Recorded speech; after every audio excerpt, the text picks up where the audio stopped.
Welcome to Get Ripped Collectibles. We moved to the east. All right. My So, Gators are in the east. so who's gonna be playing LSU in this year's SEC championship, Gator This Dave? will be the team that has I think it's somewhere around 54th toughest schedule in the nation. Will be the Georgia Bulldogs playing Hey, LSU. hey, Kirby And, said, "Come and play it." yeah, yeah, yeah. So 54th. They could be playing Texas just like Alabama's playing. No, they could be playing Oklahoma, but they gave up that game. So I've got them at 12-0. I hate to say, but it is for real. Carson Beck's going to be the quarterback. That's what they're saying right now.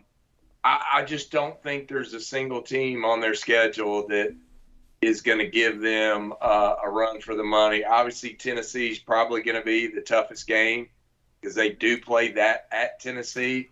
And people think that there's going to be an upset in the making there, but You might be I'm onto not as something, big Dave. on Tennessee as others. Yeah, as you do. So we'll see what you say in just a second. So I've got Tennessee at second at 9-3.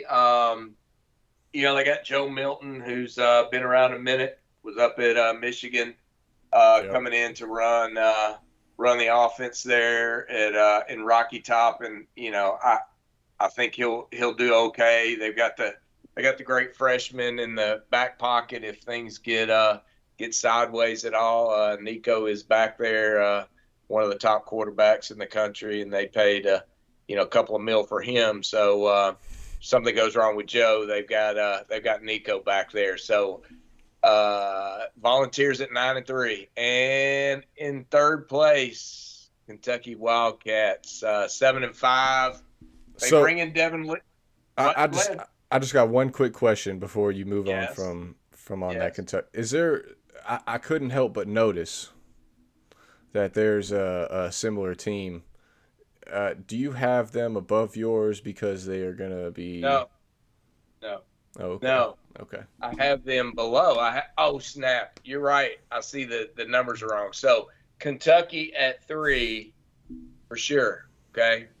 So the numbers are switched there, Mike. So yeah, Kentucky 7-5. Gotcha. They bring in Devin Leary, NC State quarterback. He was up and down last year, got hurt at the end, but neither you nor I think he's all that. I think it's gonna be a nice sub in there at Kentucky. They've got some really good receivers. So they say. Everybody is counting their receiver core as being one of the best in the SEC. So we'll see how that goes. I think they'll do okay. They're not going to tear it up, but they'll do okay. And then I have my Gators coming in at 7-5. I know it might be a stretch. 6-6, 7-5.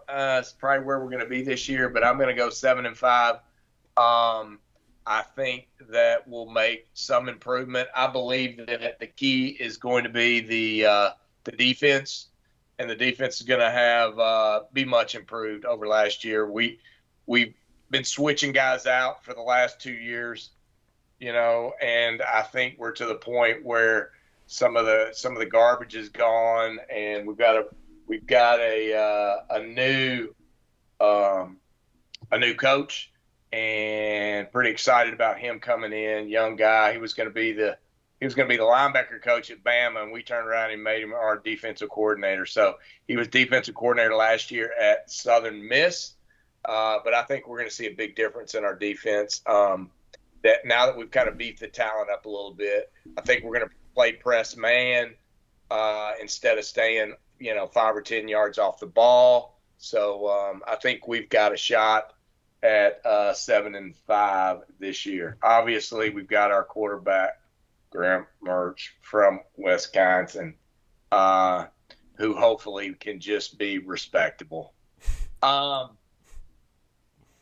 Carolina, I got coming in at 6-6. Everybody's all hot on South Carolina. I know you are, Mike, but I think it's a facade. Spencer Rattler's about as good a roller coaster as you can get for any amusement park around. I think he'll continue that way. So I think they're going to be okay, be middle of the road at 6-6. Missouri Tigers and Vanderbilt coming in at 6 and 7. Really, neither one of them are going to do that well. I've got Missouri at 5-7 and Vanderbilt at 3-9. So that's kind of the way I see the East, Mike. What about you, sir? Yeah, we got a couple that we agree on, a couple that we don't. This is one of them right here, Dave. We're starting off with a banger.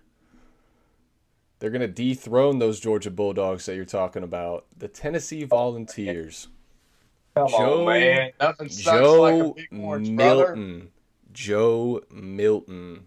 That is the guy. Dude's got a rocket for an arm. And like you said, if he for some reason goes down, they got the Hawaiian Peyton Manning ready to rock. So I'm with it. I'm drinking that Volunteer Kool-Aid. Heupel's gonna have him ready to go. That game is gonna be insane. I don't know. Carson Beck, like you said, he's probably gonna go for the Bulldogs. It's towards the later end of the year. I think it's like a week 11 maybe when they play each other. So by that time, you would think that he's no longer a rookie quarterback. He's got plenty of experience. But man, I don't know. So I'm going Tennessee there. I'm going Tennessee 11-1 in the East. Georgia 11-1 as well, with that being the only loss. And then I'm going to go Kentucky 8-4. Devin Leary, I think as long as he can stay healthy, I'm interested to see what he can do in SEC football with a little bit better of an offensive line and that Mark Stoops team, and a little bit more of a running game than what he had at NC State. At NC State, and we'll talk about them, here in a little bit, but last year they were very inconsistent. One game they'd throw for 400 yards, one game they'd run for 200. And then vice versa. It'd be 50 yards, 160. So it kind of was just all over the place.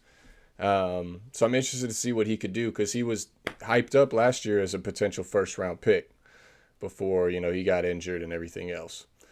South Carolina, I see them as 6-6 as well. I'm with you. I think that they're gonna do some things. I like them week 1 actually against North Carolina. Oh yeah, just wait. I like them week 1, but ultimately they just play too hard of a schedule. I don't think they're there yet. I like Beamer. I think he's solid. I think he's leading them in the right direction. I think it's just a matter if South Carolina admin and boosters give them enough time to do that. Florida, I got you following them. You're at 5-7. I think you're just gonna miss out on a bowl. Oh yeah. Yeah.